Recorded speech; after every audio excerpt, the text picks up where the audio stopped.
जय श्री कृष्ण। भगवान कृष्ण की कृपा सदा सर्वदा आप पर बनी रहे। अब सुने आगे की कथा। कंस एक तो स्वयं ही बड़ा बलशाली था और दूसरे मगध नरेश जरासंध की उससे बहुत बड़ी सहायता प्राप्त थी। तीसरे उसके साथी थे प्रलंबासुर, बकासुर, चाणूर, तृणावर्त, अघासुर, पूतना, केशी और धेनुक तथा बाणासुर और भौमासुर आदि बहुत से दैत्य राजा उसके सहायक थे। इनको साथ लेकर वह यदुवंशियों को नष्ट करने लगा।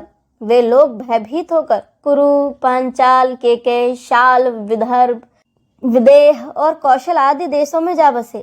कुछ लोग ऊपर ऊपर से उसके मन के अनुसार काम करते हुए उसकी सेवा में लगे रहे। जब कंस ने एक एक करके देवकी के 6 बालक मार डाले, तब देवकी के 7वें गर्भ में भगवान के अंश स्वरूप श्री शेष जी, जिन्हें अनंत भी कहते हैं, पधारे। आनंद स्वरूप शेष जी के गर्भ में आने के कारण देवकी को स्वाभाविक ही हर्ष हुआ, लेकिन कंस शायद इसे भी मार डाले।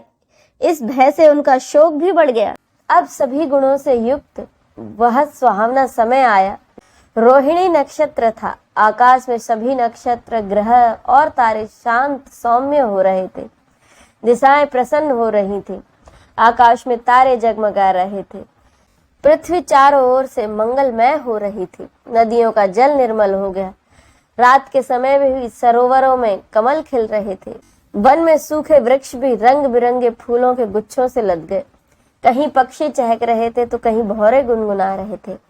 उस समय परम पवित्र और शीतल मंद सुगंध वायु अपने स्पर्श से लोगों को सुख प्रदान करती हुई बह रही थी। ब्राह्मणों के अग्निहोत्र की कभी न बुझने वाली अग्नियां जो कंस के अत्याचारों से बुझ गई थी, वे अपने आप ही जल उठी। संत पुरुषों का मन सहसा प्रसन्नता से भर गया। जिस समय भगवान के आविर्भाव का अवसर आया, स्वर्ग में देवताओं की दुदुम्बियां अपने आप ही बज उठी। किन्नर और गंधर्व मधुर स्वर में गाने लगे, भगवान के मंगलमय गुणों की स्तुति करने लगे। अप्सराएं नृत्य करने लगी। बड़े बड़े देवता और ऋषि मुनि आनंद से भरकर फूलों की वर्षा करने लगे। जल से भरे हुए बादल धीरे धीरे गर्जना करने लगे। जन्म मृत्यु के चक्र से छुड़ाने वाले भगवान के अवतार का समय अब पास ही था। जब चारों ओर अंधकार का साम्राज्य था, उसी समय सबके हृदय में विराजमान भगवान विष्णु देव रूपिणी देवकी के गर्भ से प्रकट हुए। मानो जैसे कि पूर्व दिशा में 16 कलाओं से पूर्ण चंद्रमा का उदय हो गया हो। वसुदेव जी ने देखा, उनके सामने एक अद्भुत बालक है जिसके नेत्र कमल के समान कोमल और विशाल हैं। 4 सुंदर हाथों में शंख, गदा, चक्र और कमल लिए हुए हैं। वक्ष स्थल पर श्रीवत्स का चिन्ह है। अत्यंत सुंदर सुवर्णमयी रेखा है। गले में कौस्तुभ मणि झिलमिला रही है। वर्षाकालीन मेघ के समान परम सुंदर श्यामल शरीर पर मनोहर पीतांबर फहरा रहा है।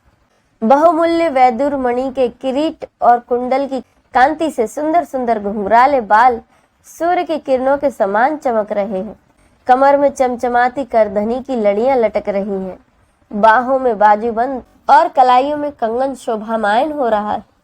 इन सब आभूषणों से सुशोभित बालक के अंग अंग से अनोखी छटा छिटक रही है।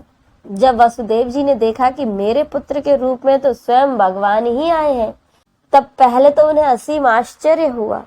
फिर आनंद से उनकी आंखें खिल उठी। उनका रोम रोम परमानंद में मग्न हो गया। अपने बेटे के जन्म उत्सव मनाने के उतावलेपन में उन्होंने उसी समय अपने मन में ब्राह्मणों के लिए 10,000 गायों का दान करने का संकल्प कर दिया। भगवान श्री कृष्ण अपनी अंग कांति से सुतिका ग्रह को जगमगा रहे थे। जब वासुदेव जी को यह निश्चय हो गया कि ये तो परम पुरुष परमात्मा ही है, तब भगवान का प्रभाव जान लेने से उनका सारा भय जाता रहा।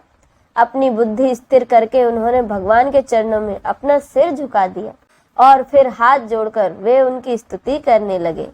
वासुदेव जी कहने लगे, भगवान, मैं समझ गया कि आप साक्षात पुरुषोत्तम हैं। आपका स्वरूप है केवल अनुभव और केवल आनंद। आप समस्त बुद्धियों के एकमात्र साक्षी हैं। आप ही सर्ग के आदि में अपनी प्रकृति से इस त्रिगुणमय जगत की सृष्टि करते हैं। फिर उसमें प्रविष्ट ना होने पर भी आप प्रविष्टि के समान जान पड़ते हैं। आप सब कुछ हैं, सबके अंतर्यामी और परमार्थ सत्य हैं, आत्म स्वरूप है। गुणों का आवरण आपको ढक नहीं सकता, इसीलिए आप में न बाहर है न भीतर है। फिर आप किस में प्रवेश करेंगे? अब इससे आगे की कथा का रसपान हम अगले अध्याय में करेंगे। जय श्री कृष्ण।